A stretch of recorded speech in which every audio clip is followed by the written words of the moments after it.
تو جو ہمارے بزرگ آرام سے بیٹھ کے میرا چہرہ دیکھ رہے ہیں، میں ان کے لیے بھی، مگر جو جوان ہیں ادھر ادھر جو بیٹھے ہوئے ہیں، میں ماشاء اللہ سے دیکھ رہا ہوں 80% جوان بیٹھے ہوئے ہیں۔ دیکھو کمال کی بات یہ ہے، جس نے سر کاٹا وہ بول نہیں پا رہا ہے، جس کا سر کٹا وہ نیزے پہ بول رہا ہے۔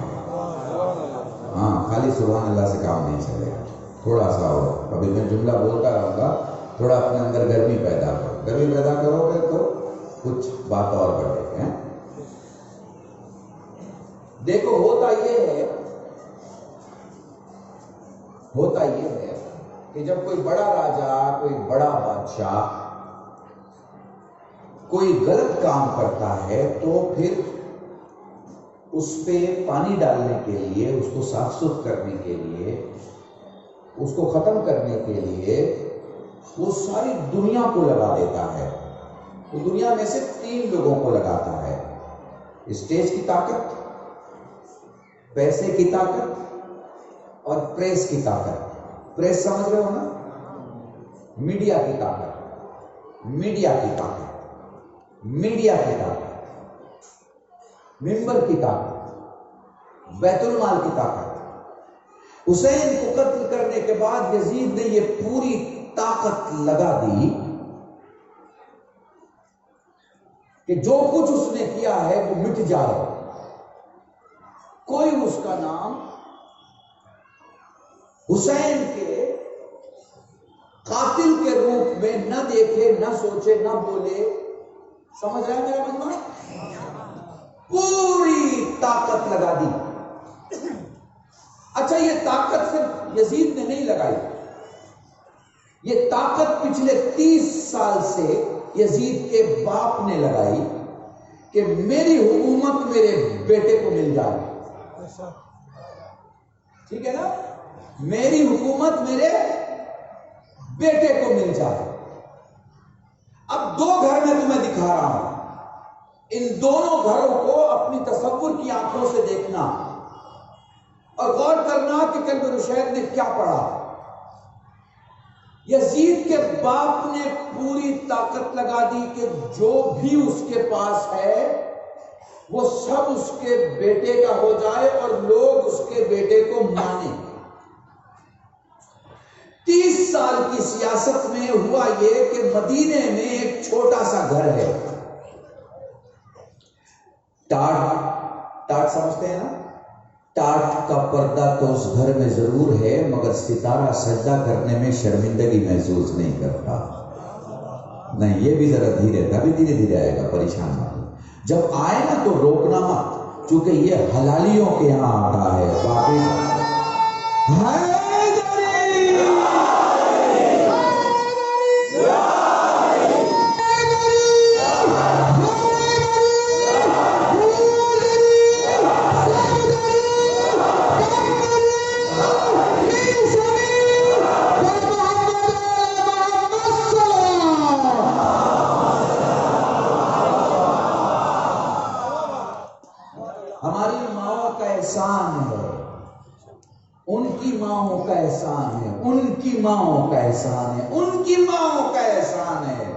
کہ ہم پاک طریقے سے دنیا میں آئے ہیں، اسی لیے پاک نام لیتے ہوئے کبھی گھبراتے اور شرماتے نہیں ہیں۔ بھری بازار میں تم سے کوئی پوچھے کہ تمہارا امام کون ہے تو سوچ کے بولو گے کیا؟ تو جب وہاں سوچ کے نہیں بولو گے تو یہاں سوچ کے کیوں بولو گے؟ اس لیے سلامت رہو۔ میرے ساتھ رہو۔ یزید کے باپ نے پوری طاقت لگا دی، یزید کے باپ نے پوری طاقت لگا دی کہ میری ساری سلطنت ٹرانسفر ہو کے میرے بیٹے کو مل جائے، اور یہ جتنے مسلمان ہیں میرے بیٹے کو خلیفہ مان لیں۔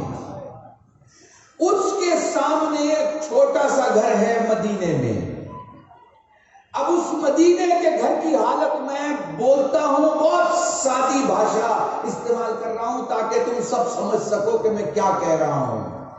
اس گھر میں، اس گھر میں روٹی سے زیادہ فاقہ رہتا ہے، مگر اس گھر کے لوگوں کی حالت یہ ہے کہ باہر کوئی بھی آ جائے خالی ہاتھ نہیں جاتا۔ ہاتھ کوئی بھی اس گھر کے سامنے پھیلائے، اس گھر سے خالی ہاتھ نہیں جاتا۔ اور بتاؤں، اس گھر میں ایک بیوی رہتی ہے، نام ہے فاطمہ۔ دروازہ جلایا گیا، پہلو زخمی ہوا، محسن شہید ہوئے، علی کے گھر میں رسی باندھی گئی، علی کے گلے میں رسی باندھی گئی، حسن کے کلیجے کے ٹکڑے ہوئے، حسین 71 ساتھیوں کے ساتھ کربلا میں شہید ہو گئے۔ پوری سیاست تھی یزید کے باپ کی کہ میں سب کچھ مٹا دوں گا، مگر اللہ جسے عزت دینا چاہے اس سے کوئی عزت لے نہیں سکتا۔ 30 سال کی محنت تھی کہ انہیں مٹا دیا جائے اور بیٹے کو بنا دیا جائے، مگر کمال ہو گیا۔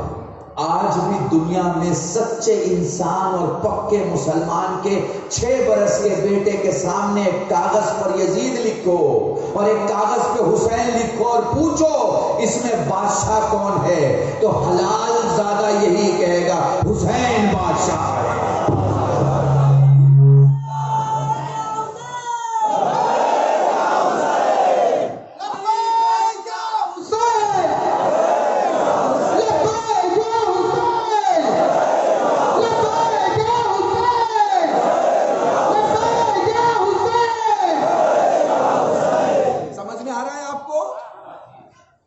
یاد رکھو، جو عزتیں انہیں خدا نے دی ہیں، جو کرامتیں، جو شرف، جو اپنا رشتہ،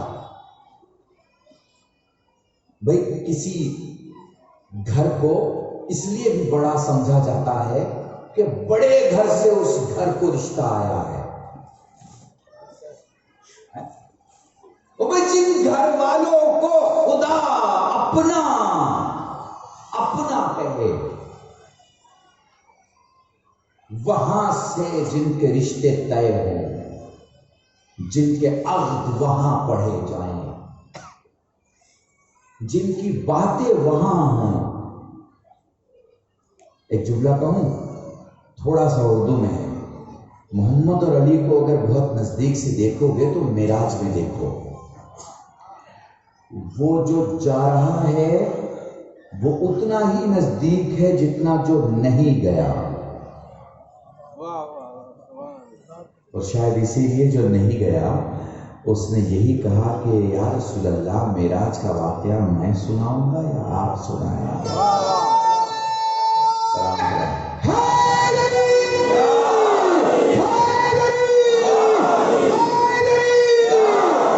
محسوس کر رہے ہو نا؟ محسوس کر رہے ہو؟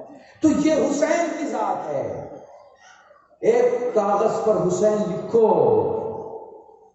اور مسلمان کے چھوٹے سے بچے سے پوچھو بادشاہ کون ہے، تو کوئی نہیں کہے گا کہ یزید بادشاہ، سب کہیں گے حسین بادشاہ۔ کیوں؟ بس یہی چیز سمجھ لو اور اب کا مسئلہ دیکھو۔ محبتوں کی دنیا میں،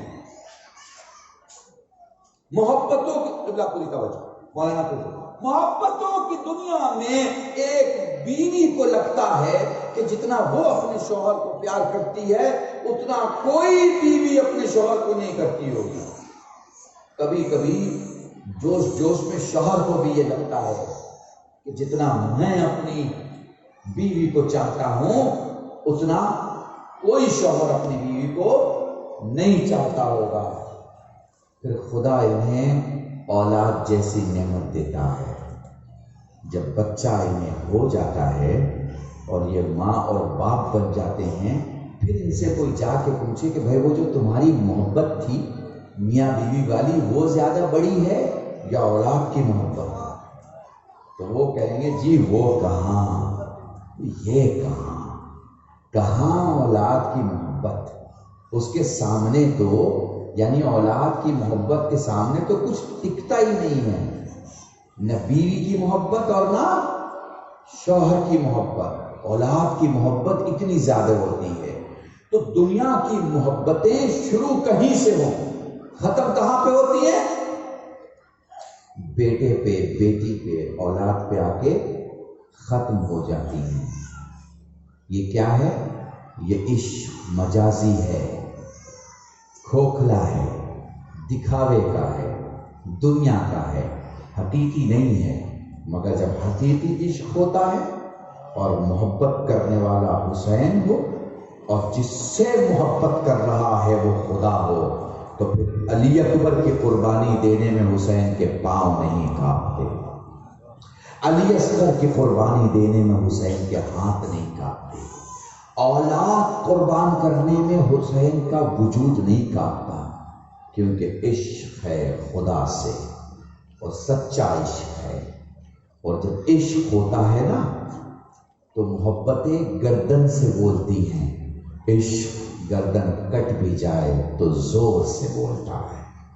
میں دکھاؤں؟ دیکھو امام حسین علیہ السلام کے جسم کے کئی ٹکڑے ہوئے، لاشا ٹکڑوں میں بتا ہوا ہے، ٹھیک ہے؟ سر تن سے جدا ہے۔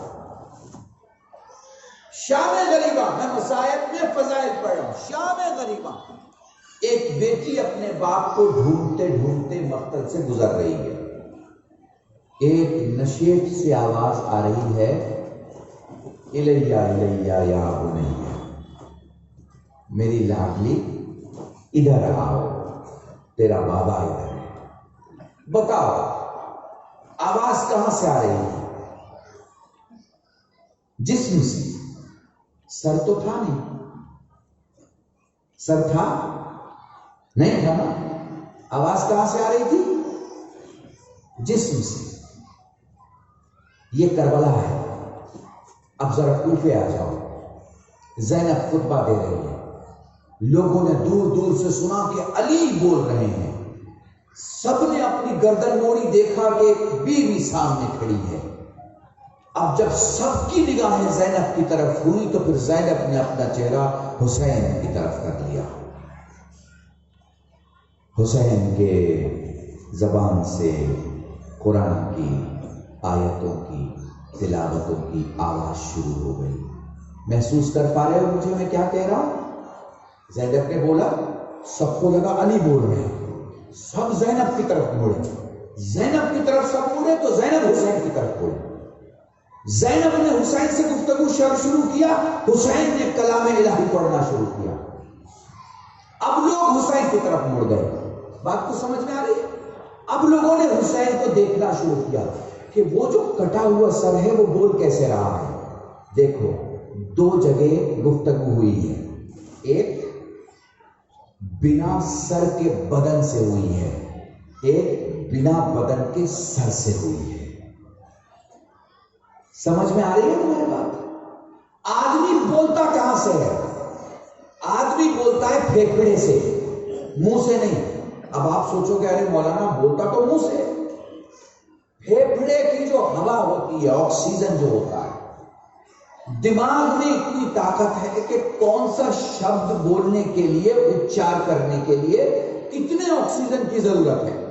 پھیپھڑا وہ آکسیجن آپ کے جبڑے میں دیتا ہے، جبڑا سمجھ رہے ہو نا؟ جبڑے میں ہوا بھرتی ہے، زبان اس ہوا کو کاٹتی ہے اور باہر پھینکتی ہے، پھر جیسے ہی وہ باہر پھینکتی ہے شبد بنتے ہیں۔ پورا پروسیس میں آپ کو سمجھا رہا ہوں۔ پھیپھڑا آکسیجن دیتا ہے، جبڑے میں منہ کے اندر جو آکسیجن بھرا ہے اسے زبان کاٹتی ہے اور باہر پھینکتی ہے، باہر جو چیز آتی ہے وہی شبد ہوتا ہے۔ حرف سے ملتے ہیں، جملہ بنتا ہے۔ بات سمجھ میں آ گئی نا پوری؟ تو اگر کوئی بول رہا ہے اس کا مطلب یہ ہے کہ اس کا پھیپھڑا ٹھیک ہے۔ اگر کوئی بول رہا ہے تو اس کا مطلب ہے کہ اس کا پھیپھڑا کام کر رہا ہے۔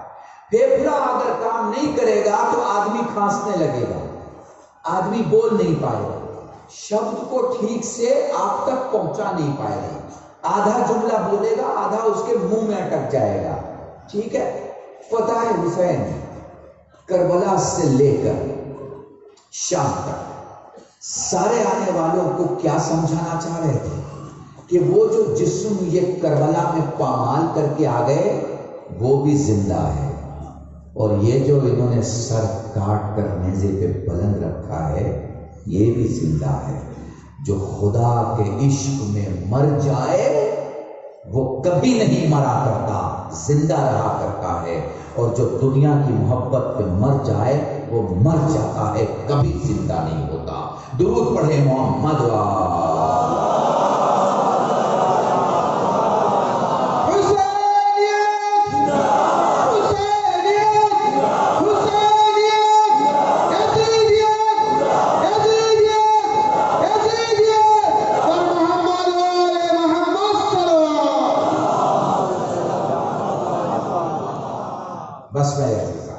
بس ایک ہی چیز کی ضرورت ہے، اگر آپ اہل بیت کی بارگاہ میں آ رہے ہیں تو نیت کی ضرورت ہے۔ کس چیز کی ضرورت ہے؟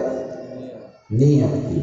اور میرا جملہ سننا، اچھی نیتیں اچھے ہی خاندانوں میں آتی ہیں، برے خاندانوں میں اچھی نیتیں نہیں آتی۔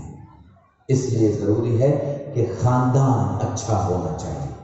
اچھا خاندان ہوگا تو اچھی نیت ہوگی، برا خاندان ہوگا تو بری نیت ہوگی۔ اور نیت کس چیز سے ملتی ہے؟ خاندان سے۔ اور جب نیت مل جاتی ہے تو آپ کے اندر کیا چیز آتی ہے؟ خلوص آ جاتا ہے۔ خلوص کو بنگالی میں کیا کہتے ہیں؟ خلوص یعنی آپ کو کسی کی وجہ سے کوئی آپ کام نہیں کر رہے، صرف اور صرف پیورٹی کے ساتھ مولا کے لیے کوئی کام کرے۔ وشدھ، گجراتی میں نکھالس بولے گے، یعنی آپ کی کوئی غرض نہیں ہے، اسے خلوص کہا جائے گا۔ جب کوئی کام خلوص سے کرو گے تو یہاں بھی جیت جاؤ گے اور وہاں بھی جیت جاؤ گے۔ دکھاوے کے لیے کرو گے، یہاں بھی مارے جاؤ گے، وہاں بھی مارے جاؤ گے۔ لوگوں کے درمیان عزت بڑھانے کے لیے کرو گے، یہاں بھی ختم ہو جاؤ گے، وہاں بھی ختم ہو جاؤ گے۔ حسین کی ماں کی خواہش کے لیے کرو گے، یہاں بھی باقی رہو گے، وہاں بھی باقی رہو گے۔ یہ ماتم جب بھی کرو خلوص کے ساتھ کرو، مجلس خلوص کے ساتھ۔ میں مجلس پڑھ رہا ہوں، اگر خلوص نہیں ہے کوئی فائدہ نہیں۔ آپ مجلس سن رہے ہیں، اگر خلوص نہیں ہے کوئی فائدہ نہیں۔ میری ایک 1.5 گھنٹے کی تقریر ہے، مگر میں 4-5 منٹ میں اس پورے موضوع کو سمیٹ کے رکھ کے مصاحب پہ آؤں گا، چونکہ اگر یہ میسج میں آپ کو دے پایا آج کی اس 40 کی مجلس میں تو میں سمجھوں گا میں کامیاب ہوں۔ خلوص، جب کسی کی ابا دیکھو، جب کسی کی قبا دیکھو، جب کسی کا ماما دیکھو تو اس کی عزت اس لیے مت کرو کہ اس نے 5000 کی قبا پہنی ہے یا 500 کا ماما پہنا ہے، اس نے تمہارے رسول کا لباس پہنا ہے۔ اس کی عزت نسبت کی وجہ سے کرو، اس نے تمہارے امام کا لباس پہنا ہے، اس نے لباس تقویٰ پہنا ہے۔ خلوص سے دیکھو۔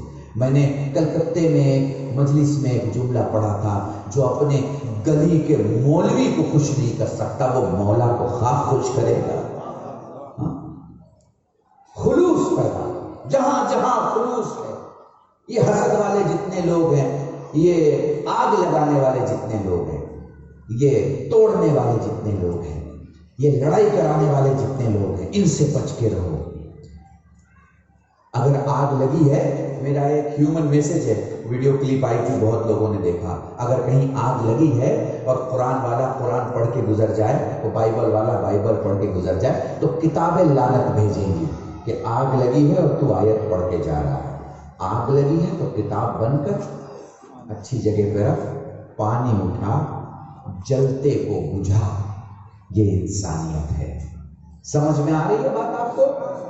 جل رہا ہے اس کو بجھا، پانی ڈال، یہ انسانیت ہے۔ حسینیوں، جہاں کہیں تمہیں لگے مقصد حسینیت میں آگ لگائی جا رہی ہے، اس آدمی کو مت دیکھو کہ کون ہے، کہاں سے آیا، کیا ہے، پہلے آگ بجھا دو، پہلے آگ بجھاؤ۔ اگر مقصد حسین میں کوئی بیماری لے کے آ گیا ہے، مقصد حسین میں کوئی کینسر پھیلا رہا ہے، مقصد حسین میں کوئی رخنا ڈال رہا ہے، مقصد حسین میں کوئی آگ لگا رہا ہے، سب سے پہلے اس آگ کو بجھاؤ، یہ تمہاری ذمہ داری ہے، سب سے پہلے اس آگ کو ختم کرو۔ ٹھیک ہے، آپ کو مولانا جو کر رہا ہے اس کو مولا حسین دیکھ لیں گے، اس کو مولا امام علی دیکھ لیں گے، اس کو اہل بیت دیکھ لیں گے، بربادی نہ پھیلنے دو۔ بھئی یہیں سے آپ سے ایک دو بات کہہ کے اور وقت مسائل کا آپ کو یاد ہے دعا امام زمان، اللہم کل ولیک الحجۃ ابن الحسن؟ پوچھئے مولانا سے، پوچھئے مولانا سے، آپ میں سے جو بڑے بوڑھے پوچھئے 40 سال پہلے آپ کے یہ دعا کی پڑھی جاتی تھی؟ 40 سال پہلے یہ دعا نہیں پڑھی جاتی تھی۔ پھر کسی خلوص والے کتابوں کی دنیا میں جا کے اپنے امام کی محبت میں کتنے خلوص سے اس دعا کو ڈھونڈا، بڑے اکابر علماء نے اپنی تائید اور سند دیتے ہوئے اسے عوام میں عام کیا۔ اتنا عام ہو گیا کہ آج جہاں کہیں بھی شیعہ مسجد ہے اور علی ولی اللہ پڑھا جاتا ہے، وہاں اللہم کل ولیک الحجۃ ابن الحسن ایک 6 سال کے شیعہ بچے کو یاد رہتا ہے۔ غلط بول رہا ہوں؟ ہے نا ہر جگہ؟ 30 سال پہلے کیا ایام فاطمیہ کی مجلسیں اتنی ہوتی تھی؟ نہیں ہوتی تھی۔ ایک مسجد، ایک مجلس، ایک امام باڑہ، ایک مجلس، بڑے خلوص سے آپ کے مرجع پیادہ بنا چپل کے چل کے، بنا کفش کے چل کے دوسرے مرجع کے گھر جا کے مجلسیں پڑھنا شروع کی۔ یہی حال نجف کا، یہی حال قم کا، یہی مشہد کا، اور شاید یہی سیریا کا۔ اس دن کی اہمیت کو لوگوں تک پہنچایا۔ آج ماشاءاللہ کتنی مجلسیں ہو رہی ہیں۔ آخری مثال، تیسری مثال دوں گا، چوتھی نہیں دوں گا، ربط مصائب کی طرف۔ آپ کو پتہ ہے شام غریبہ کی مجلس ہوتی ہے نا آپ کے یہاں؟ عراق میں نہیں ہوتی ہے، ایران میں نہیں ہوتی ہے، یہ صرف اردو بھاشی لوگوں میں ہوتی ہے۔ 1926 میں جنت البقیع کے انہدام کے وقت ایک عربی آدمی لکھنؤ آتا ہے، سارے معاملات بتاتا ہے۔ اس وقت کے عالم نے عاشور کے دن 70-80 لوگوں کو بلا کے مغرب کے بعد ایک مجلس برپا کی جس میں خیموں کے جلنے کے حالات بیان کیے۔ آ رہا ہے آپ کی سمجھ میں؟ یہ پہلی مجلس تھی۔ دوسرے سال یہ مجلس تھوڑی بڑی ہو گئی، اس پہلی مجلس میں 70-80 آدمی تھے۔ 1936 میں یہ ہوا کہ راجہ محمود آباد نے اسے ریڈیو پہ نشر کرایا، اور 40-50 تک 1940-1950 تک آتے آتے یہ مجلس اتنی مشہور ہو گئی کہ جہاں گاؤں میں مولوی مجلس پڑھتا تھا تو شام کو شام غریبہ ریڈیو پہ لگا دی جاتی تھی۔ یاد ہے آپ لوگوں کو؟ اور پھر یہ ٹی وی پہ مجلس آنے لگی۔ پاکستان بنا تو 56 میں، علامہ رشید ترابی نے یہ مجلس ٹی وی پہ پڑھی۔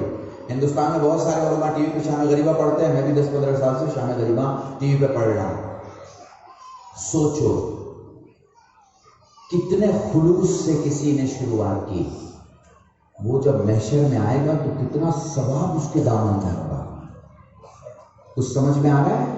اس لیے اس 40 میں اپنے آپ سے وعدہ کرو کہ یقیناً کوئی نئی چیز شروع کرو گے۔ نئی چیز کا مطلب نئی شریعت نہیں ہے، نئی چیز کا مطلب باب الحوائج امام موسیٰ کاظم کی مجلس، یا پھر جناب ام البنین کی مجلس، یا پھر کسی بھی مقدرات عصمت و طہارت کے مجلس آپ قائم کریں گے، خلوص سے قائم کریں، چیزیں دھیرے دھیرے بڑھ جائیں گی، کیونکہ یہ وہ اہل بیت ہیں جنہیں چین سے جینے نہیں دیا گیا۔ یہ وہ مولا ہے آپ کا جس کا 40واں منانے بیٹھے ہو نا، اسے بچپن سے بہت پیاس لگتی تھی، بچپن سے سب نے حسین سے کہا مجھے پیاس لگی ہے، پر حسین نے کسی سے نہیں کہا مجھے پیاس لگی ہے۔ پتہ ہے رونے کا اصول کیا ہے؟ میں آپ کو رونے کا اصول بتاتا ہوں۔ معصوم کی روایت ہے، آنسو کا وہ قطرہ جو آنکھوں میں رہ جائے مومن کا، جو آنکھوں سے باہر آئے صالحین کا، جو داڑھی کے بال تک آئے انبیاء کا، جو سینے کے بال تک آئے اماموں کا، پھر سجاد سے کوئی کہتا ہے مولا جس میں آواز باہر نکل جائے، کہا میری دادی فاطمہ۔ اس لیے جب بھی رویا کرو آواز کے ساتھ رویا کرو، بآواز بلند رویا کرو۔ میں ان بزرگوں سے تو نہیں، جوانی تم سے کہہ رہا ہوں، یہ نہ دیکھا کرو تمہیں کون دیکھ رہا ہے۔ مجھے انصاف سے بتاؤ، خدا نہ کرے اگر کسی کے باپ کی میت سامنے رکھی ہو تو وہ ایسے بیٹھ کے روئے گا کیا؟ نہیں نا۔ دیکھو 3 قسم کے رونے والے ہیں، ایک گلی والا روتا ہے، ایک پڑوس والا روتا ہے، اور ایک گھر والا روتا ہے۔ حسین پر گلی والوں کی طرح مت رویا کرو، حسین پر پڑوس والوں کی طرح مت رویا کرو، حسین پر گھر والوں کی طرح رویا کرو۔ اور گھر والا کیسے روتا ہے؟ بڑی بے بسی میں روتا ہے، بڑی بے کسی میں روتا ہے، دھاڑے مار کے روتا ہے، چلا کے روتا ہے۔ جزاکم اللہ، خدا تمہیں کوئی غم نہ دے سوائے غم سید الشہداء کے۔ قبلہ کعبہ جناب سکینہ اور امام حسین کی گفتگو بیان کر رہے تھے، میں وہیں سے آگے لے کے چلتا ہوں۔ بیٹی بابا سے کہتی ہے، بابا صبح سے جو گیا واپس نہیں آیا، بابا ہمیں کس کے سہارے چھوڑ کے جا رہے ہو؟ جزاکم اللہ، جزاکم اللہ۔ جب تمہیں رونا آئے تو آواز بلند رو، رونا نہ آئے تو اپنی آواز بلند کر کے رو، اس لیے کہ مجلس میں 3 بیٹیاں موجود ہوتی ہیں، کہیں نبی کی بیٹی ہے، کہیں علی کی بیٹی ہے، کہیں حسین کی 4 سال کی سکینہ۔ جزاکم اللہ، جہاں تم اپنی چپلیں اتار کے آتے ہو باہر سید سجاد بیٹھے ہوتے ہیں۔ جب تمہاری رونے کی آواز بلند ہوتی ہے، سکینہ اپنے بھائی کا بازو تھام کے کہتی ہے، بھیا اگر یہ کربلا کے میدان میں ہوتے ہمیں تماچے نہ مارے جاتے۔ جزاکم اللہ، بلند ہو گئی آواز آپ کی۔ حسین کا 40واں ہے، ایسے رو کہ تمہارے علاقے کی گلی سے کوئی گزرے تو سمجھ جائے کہ ان کا کوئی مر گیا۔ جزاکم اللہ، مولا سلامت رکھے۔ ایسے ہی اپنی آواز گریہ بلند کرتے رہو، تمہارا مولا خوش ہوتا ہے۔ آواز گریہ بلند کرتے رہو، اہل بیت خوش ہوتے ہیں۔ میں تمہیں مصائب کی روایتیں سنا رہا ہوں، سنتے چلے جاؤ تاکہ محسوس کر سکو۔ بولو حسین فرماتے ہیں، السلام علیک یا زینب یا ام کلثوم یا رقیہ یا سکینہ علیکن منی السلام۔ بولو بیٹی کہتی، اللہ میں مقدس زنجانی کے جملہ نقل کر رہا ہوں، بیٹی کہتی بابا سینے سے لگا لے۔ بیٹی نے ہاتھوں کو پھیلایا، باپ نزدیک آیا، بیٹی نے اپنے باپ کو دیکھا، طواف کیا مگر سینے سے نہیں لگی۔ حسین کہتے لاڈلی سینے سے کیوں نہیں لگتی؟ بابا تیرے جسم پر کوئی خالی جگہ نہیں ہے۔ حسین بیٹھ گئے، دھیرے دھیرے سینے سے تیر نکالا، اپنی بیٹی کو سینے سے لگایا، سکینہ کی آنکھ لگ گئی۔ اللہ میں مرحوم رشید ترابی کا جملہ نقل کر رہا ہوں، فرمایا کرتے تھے سکینہ نے اٹھتے ہی کہا بابا جاؤ خدا حافظ۔ اے لال تو مجھے روک رہی تھی، پھر جانے کو کیوں کہہ رہی ہے؟ بابا جب میری آنکھ لگ گئی میں نے خواب میں دیکھا میری دادی کہہ رہی ہیں سکینہ میرے حسین کو مقتل آنے دے۔ سکینہ میں بالوں سے مقتل کی زمین صاف کر چکی۔ جزاکم اللہ، جزاکم اللہ، خدا تمہیں کوئی غم نہ دے سوائے غم سید الشہداء کے۔ 40ویں کے مصائب سننے ہیں نا، آج 40ویں کے دن بیٹھے ہو، عصر کا وقت جو ہے وہ ختم پہ ہے، اس کے بعد جلوس ہے، جلوس سے گھر چلے جاؤ گے، آرام سے سو جاؤ گے، مگر وہ سجاد جو کربلا سے کوفے جا رہا تھا، کیا کیفیت ہوگی مولا سجاد کی؟ شاید گزرتے ہوئے کربلا سے کہا بابا تیری میت دفن نہ کر پایا۔ جزاکم اللہ، جزاکم اللہ، خدا تمہیں کوئی غم نہ دے سوائے غم سید الشہداء کے۔ بولو حسین میدان میں آئے، بولو چاروں طرف سے تیر و تبر کی بارش ہوئی، بولو میرا مظلوم امام غلام گھوڑے پہ سنبھل نہ سکا، حسین گھوڑے سے زمین پہ آئے۔ علامہ حافظ کفایت حسین کا جملہ نقل کر رہا ہوں، مرحوم فرمایا کرتے تھے تلے زینبیہ پہ دوڑ کے تم میں سے جو بھائی ہوں ان کی بہنیں سلامت رہیں، جو بہنیں ہوں ان کے بھائی سلامت رہیں۔ ایک بے چین بہن دوڑ کے ایک بلندی پر جا کر کھڑی ہوتی ہے اور کہتی ہے آسمان مجھے میرا حسین دکھائی نہیں دیتا، جزاکم اللہ، اے آسمان مجھے میرا حسین دکھائی نہیں دیتا، اے زمین مجھے میرا حسین دکھائی نہیں دیتا۔ دھیرے دھیرے زمین کربلا بلند ہونے لگی، حسین نے کونی کی طاقت سے گردن اٹھائی، اٹھتی ہوئی زمین کربلا سے پوچھا تو کیوں بلند ہو رہی ہے؟ زمین نے جواب دیا مولا زینب پکار رہی ہے۔ فرمانے لگے واپس پلٹ میری زینب میرے زخموں کو نہیں دیکھ سکتی، واپس پلٹ میری زینب میرے زخموں کو نہیں دیکھ سکتی۔ اے میرے مولا تجھے بہن کا اتنا خیال کہ بہن زخموں کو نہیں دیکھ سکتی، پھر 70 قدم کے فاصلے پر تیری گردن کو کٹتے کیسے دیکھا ہوگا؟ جزاکم اللہ، الحمدللہ آپ کی صدائے گریہ بلند ہو گئی۔ میں سمجھ سکتا ہوں، میں سمجھ سکتا ہوں، بس میرے ساتھ 2-4 منٹ اور تاکہ تمہیں مصائب سنا سکوں۔ بولو بولو اہل حرم کس منظر میں ہیں، کس حالت میں ہیں؟ بس 2-3 جملے مجھ سے سن لو تاکہ سمجھ سکو۔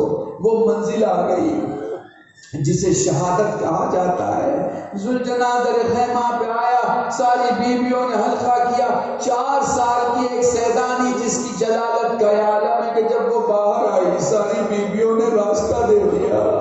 ذوالجناح کے پاس آئی، ذوالجناح بیٹھ گیا، پیشانی پہ لگے ہوئے خون کو زمین پہ ملا، کہتی ہے میں تجھ سے یہ نہیں پوچھوں گی بابا کو کہاں چھوڑا، میں تجھ سے یہ نہیں پوچھوں گی بابا کو کیوں چھوڑا، بس اتنا بتا دے کہ جب میرے باپ کی گردن پر خنجر پھیرا جا رہا تھا پانی پلایا گیا تھا میں پیاسا۔ جزاکم اللہ، جزاکم اللہ۔ بولو حسین کربلا میں شہید ہو گئے، بولو بیویوں کو اونٹ پہ سوار کیا گیا، ایک بیٹی ہے حسین کی جسے اونٹ پہ باندھا گیا۔ بھائی اس جملے کو اگر محسوس کر سکو تو گھروں تک روتے ہوئے جاؤ گے۔ بولو 13 محرم قافلہ دربار میں کوفے پہنچا، بولو 29 محرم قافلہ شام کے نزدیک آ گیا، بولو پہلی سفر وارد شام ہو گیا، بولو زندان میں سارے قید ہو گئے، بولو ایک بیوی ہے جس کا نام سکینہ ہے۔ میں تمہیں کیسے بتاؤں، میں مجلسوں میں پڑھا کرتا ہوں فیروز بھائی سین سے سکینہ، سین سے سیدہ، سین سے سجاد، 3 میتیں ایسی ہیں جس کے غسل دینے والے چلا کے روئے۔ سیدہ کو غسل دیا گیا، علی چلا کے روئے۔ جب سلمان نے کہا مولا اتنا گریا رو کے، فرمایا میری زہرا کی پسلیاں ٹوٹ گئی تھی۔ بولو سجاد کو غسل دیا گیا، باقر چلا کے روئے۔ جب کسی نے پوچھا مولا اتنا گریا رو کے، فرمایا میرے بابا کے زخم سوکھے نہ تھے۔ بولو سکینہ کو غسل دیا گیا، زینب چلا کے روئی۔ سجاد نے حق کا واسطہ دیا، فرمانے لگی لال میری سکینہ اتنی پیاسی تھی کہ جب ہم نے پہلا چلو پانی چہرے پہ ڈالا پانی خشک ہو گیا۔ جزاکم اللہ، جزاکم اللہ۔ میں کیسے بتاؤں زندان کے ایام کو، زندان کی تکلیفوں کو، میرے پاس الفاظ نہیں ہے۔ بس دروازہ کھلا دیکھ کر اور سجاد کو قید خانے میں نہ پا کے زینب پریشان ہے، نہ جانے میرا لال کہاں ہے، نہ جانے کون بلا کر لے گیا ہے، اب نہ جانے میرے بیٹے کے خلاف کون سی سیاست رچی بچی جائے گی. زینب پریشان ہے، زینب پریشان ہے کہ چونکہ سجاد قید خانے میں نہیں، ادھر بااجاز امامت سجاد کربلا پہنچ چکے ہیں. قبیلہ بنی اسد کے لوگوں کو بلایا، اپنے چچا حضرت عباس کے لاشے کے ٹکڑے کو سجایا. تم نے سنا ہوگا عباس کربلا میں سب سے لمبے تھے، مگر یہ بھی سنا ہوگا کہ عباس کی قبر سب سے چھوٹی ہے. جزاکم اللہ. چچا کو دفن کیا، گنج شہیدان شہداء کو دفن کیا. اپنے بابا کے لیے ایک جملہ چٹائی کا، ایک جملہ تختے کا ہے. اپنے بابا کے جسم کو سجایا. تاریخ کا جملہ سجاد سوچ رہے تھے دفن کرنے کے لیے معصوم کو 2 ہاتھ دینے والا ہونا چاہیے، 2 ہاتھ قبر میں لینے والا. ابھی سوچا ہی تھا قبر سے 2 ہاتھ نمودار ہوئے. لالا میرے حسین کو میرے حوالے کر دے. جزاکم اللہ. بولو حسین دفن ہو گئے. بولو سجاد بااجاز امامت واپس زندان پہنچ گئے. سنو کہ جملہ زینب نے اپنے بیٹے کا کاندھا تھاما، اپنے بیٹے کی کلائی پکڑی. میرے لال تو کہاں تھا؟ پیشانی پہ خاک تھی، امامے پہ خاک تھی، داڑھی گردالوں تھی. اپنے بیٹے کو ایک جگہ بٹھا کے پوچھتے میرے لال کہاں گیا تھا؟ میرے لال کلیجہ پھٹ جائے گا. سجاد بتا تو صحیح تو زندان سے کہاں گیا تھا؟ رو کے فرماتے ہیں ماں میں بابا کو دفن کرنے کربلا گیا تھا.